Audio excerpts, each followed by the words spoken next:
Sehingga jangan kaget Pak, PKI ngadakan seminar resmi di gedung LBH Jakarta, resmi. Yang datang itu tokoh-tokoh SPKI tua dan muda, diamankan oleh Polri. Nah, ini. Terus pertanyaannya, di mana TAP MPRS nomor 25 tahun 66 itu? Ini. Jadi mereka sudah berkuasa sekarang ini. Dampak daripada umat Islam buta politik. Buta politik. Kita jujur saja, mayoritas umat Islam se-Indonesia ini milik merah. Kita jujur saja, karena buta politik. Nah, itu. Jadi ternyata 2014-2019 kemarin itu umat Islam cuma suruh dorong mobil mogok. Setelah mobilnya jalan, wassalam wakalam. Ya kan? Nah, itu.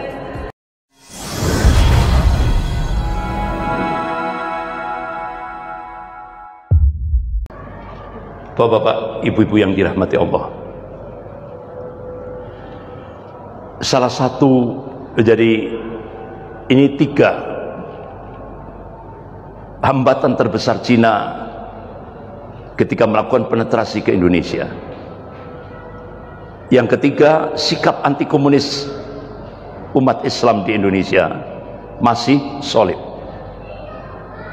Jadi ini 3 hambatan.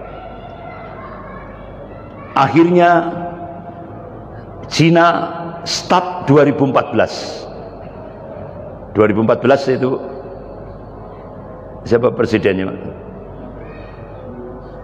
Ya, jadi start 2014 Cina sudah mulai bergerak ke Indonesia untuk melemahkan umat Islam dari poin ketiga ini.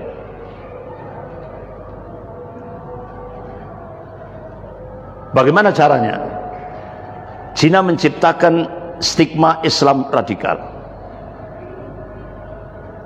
Jadi Islam radikal itu hanya hantu yang sengaja diciptakan oleh Cina untuk menempatkan umat Islam di Indonesia menjadi musuh nomor 1. Itu. Yang kedua, yaitu pakai strategi divide et impera. Adu domba. Berapa biayanya? 20 triliun. Satu diangkat, satu diinjak. Ini yang terjadi di Indonesia. Dan DP-nya sudah diterima 1,5 triliun yang langsung diberikan oleh Menteri Keuangan Bu Sri Mulyani. DP-nya sudah diterima 1,5 triliun. Saya kira sudah tahu ya, nggak perlu saya buka itu. Sudah tahu semuanya. Jadi kita diadu domba. Bapak-bapak, ibu-ibu yang dirahmati Allah, ternyata kader-kader komunis di Indonesia begitu start Cina mulai merayap ke Indonesia 2014, kader-kader komunis sudah bergerak pasca reformasi Mei 98. Luar biasa. Jadi 98 pasca reformasi 98, kader-kader komunis sudah bergerak di Indonesia ini. Bahkan Panglima Kodam 4 di Ponorogo itu mendeteksi pergerakan komunis di Jawa Tengah itu sejak tahun 2012. Mereka sudah mulai bergerak di mana-mana. Bahkan di Jawa Tengah itu Pak, struktur organisasi komunis gaya baru itu sudah sampai tingkat desa, bukan lagi kecamatan, tapi sudah sampai tingkat desa. Karena memang pergerakan komunis yang paling kuat itu di daerah Jawa Tengah. Nah, itu. Ya. Akhirnya bapak-bapak, ibu-ibu yang dirahmati Allah, mereka punya target 2019 harus menguasai parlemen. Harus menguasai parlemen. Akhirnya ternyata berhasil. Jadi kader-kader komunis yang sekarang ini duduk di DPR RI jumlahnya sudah 200 lebih.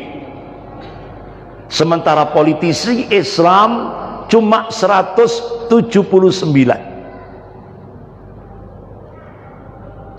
Sehingga akhirnya beberapa perundang-undangan lolos karena mereka pakai suara mayoritas, dan mayoritas di parlemen kader komunis. Sehingga ketika muncul rancangan undang-undang HIP begitu mudah lolosnya. Walaupun umat Islam se-Indonesia protes, Pak, dari Sabang sampai Merauke, sampai di depan gedung DPR, umat Islam protes, tapi dianggap angin lalu karena mereka sudah menguasai parlemen. Bahkan kader-kader komunis yang menjadi bupati, wali kota, gubernur juga sudah banyak. Bahkan Profesor Salim Said, guru besar ilmu politik dan militer Universitas Indonesia, dalam video pendeknya beliau mengatakan, sekarang kader-kader komunis yang sudah duduk di pemerintahan sudah berani balas dendam kepada umat Islam, Islam ulama, dengan menggunakan kekuasaan. Sudah mereka melakukan balas dendam.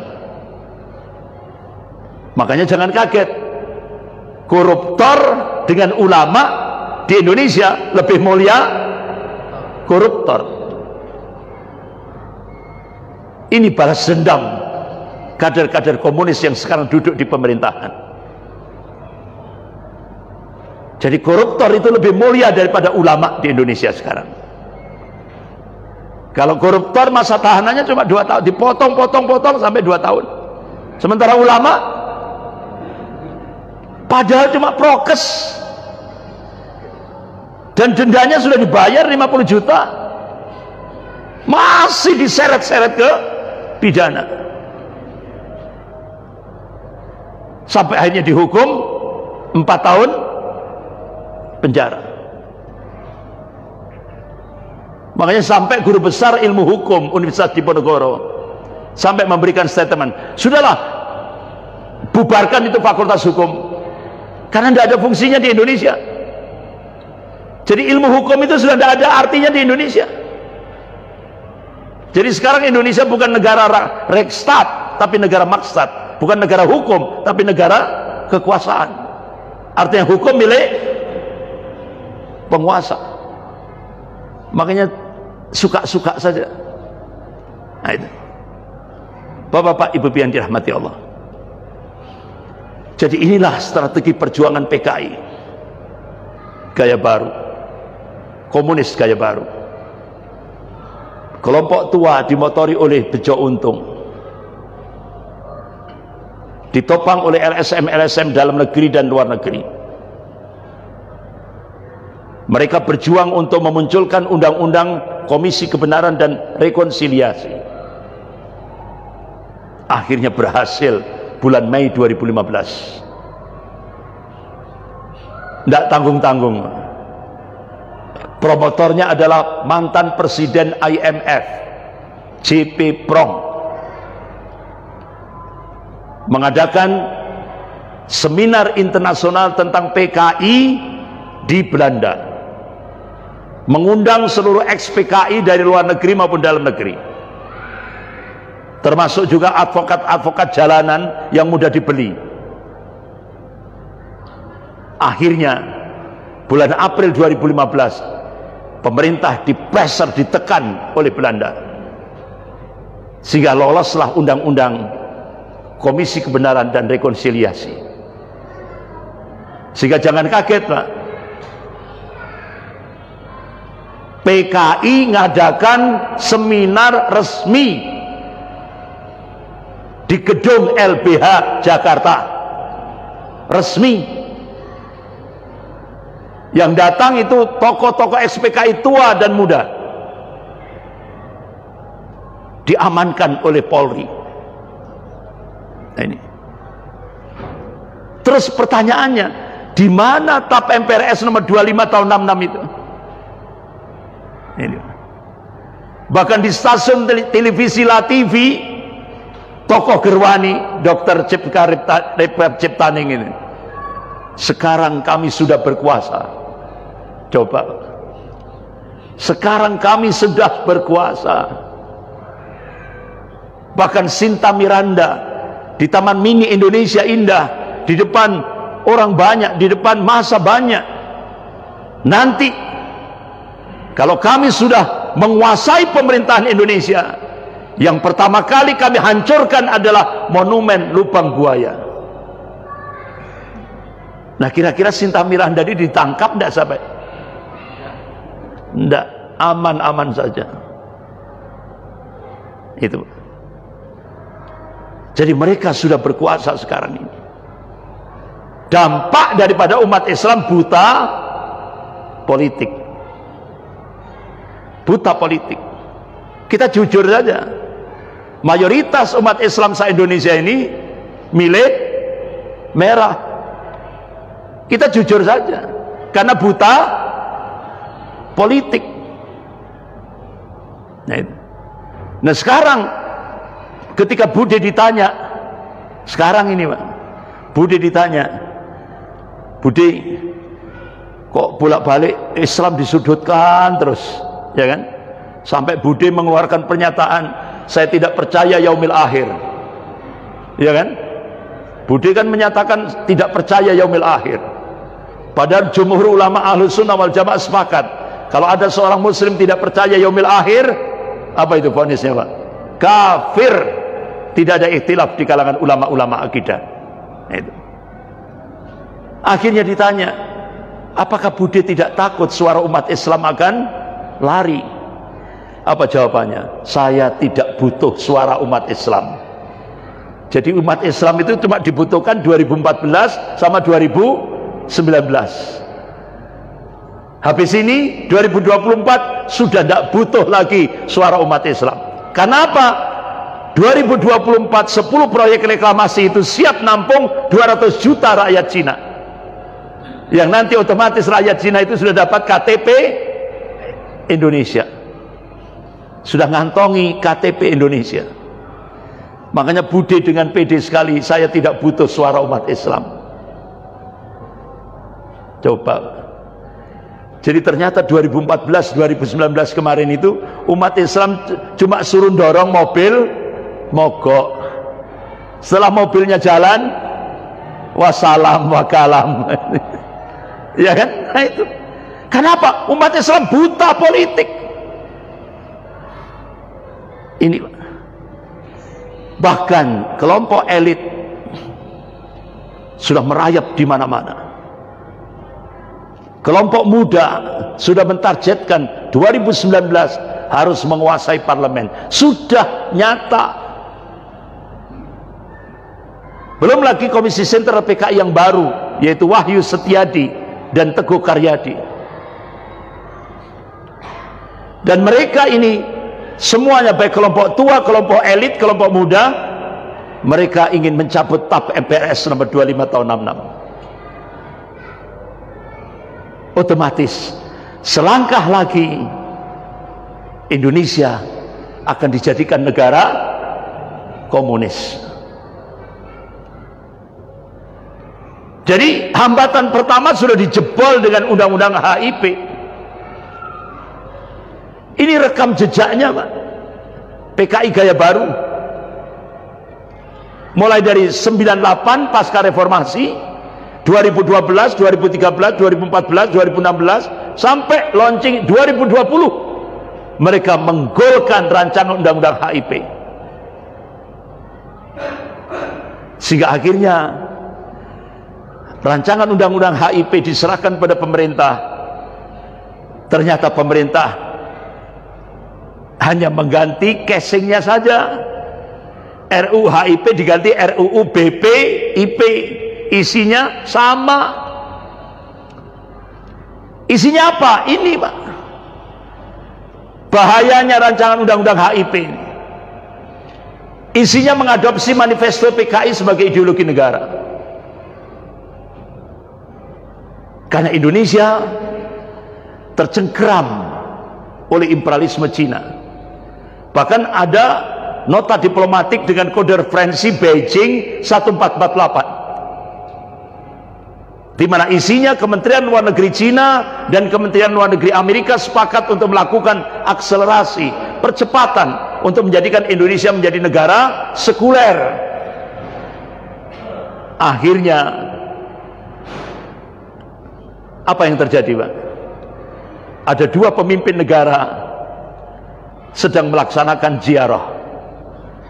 Yang satu ziarah ke makamnya Muhammad Al-Fatih. Siapa? Thayyip Erdogan. Kemudian yang satu ziarah ke makamnya Mustafa Kemal Atatürk.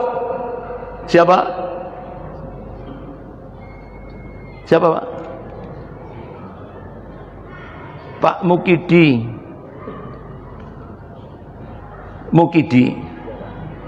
Sudah tahu kan? Nah, itu. Padahal Mustafa Kemal Atatürk itu, ya kan, pemimpin Turki yang paling diadab oleh Allah Subhanahu wa taala. Dilaknat dan diadab oleh Allah Subhanahu wa taala. Sampai mayatnya tertolak oleh bumi. Jadi begitu dikuburkan tidak bisa masuk. Sampai akhirnya pemerintahan Turki datangkan batuan onik yang cukup besar sekali, kemudian dibelah. Mayatnya Mustafa Kemal Atatürk yang sudah tinggal tulang belulang itu, ya, dimasukkan di tengah-tengah batuan onik itu. Kemudian makanya kan jenazah makamnya kan agak tinggi. Rata-rata kalau sudah masuk ke makamnya itu baunya luar biasa, Pak. Dilaknat oleh Allah Subhanahu wa taala. Karena Mustafa Kemal Atatürk ini satu-satunya orang di dunia yang menghancurkan Islam di Turki. Nah, akhirnya dengan munculnya Thayyip Erdogan, Turki yang pertama sekuler ekstrem berubah jadi Islami. Nah, Indonesia kebalikannya, dari Islami akan dijadikan sekuler. Dampak Indonesia berubah kiblat ke Cina. Sedangkan Cina, Presiden Xi Jinping minta kepada Indonesia agar agama dipinggirkan dan kehidupan bangsa dan negara. Sudah dijalankan apa belum? Sudah. Begitu Profesor Yudian Wahyudi diangkat menjadi Ketua Dewan Pembinaan Ideologi Pancasila, langsung keluarlah statement, agama di Indonesia musuh terbesar Pancasila. Artinya sekarang di Indonesia agama musuh negara. Akhirnya gayung bersambut, Menteri Pendidikan dan Kebudayaan Pak Nadiem Makarim meluncing roadmap pendidikan nasional 2020-2035. Sudah tidak ada lagi agama. Jadi pendidikan nasional di Indonesia 15 tahun yang akan datang sudah tidak ada lagi agama. Dihapus. Akhirnya pimpinan pusat Muhammadiyah dan pimpinan Majelis Ulama Indonesia Pusat bertanya langsung pada Mendikbud, apakah 15 tahun yang akan datang generasi Indonesia akan dijadikan generasi ateis, komunis, anti Tuhan, anti agama? Tidak ada jawaban. Selang beberapa saat muncul peraturan pemerintah Kalau tidak salah nomor 35 kalau tidak salah. Kalau enggak 37, 35. Jadi standar pendidikan nasional sudah tidak ada lagi mata pelajaran Pancasila dan mata pelajaran bahasa Indonesia, dihapus. Bahkan tokoh DPR memberikan statement, kalau Indonesia kepingin maju, hapuskan agama. Astagfirullah. Terus di mana umat Islam yang mayoritas itu? Di mana umat Islam yang mayoritas itu? Ini Indonesia sedang ada apa?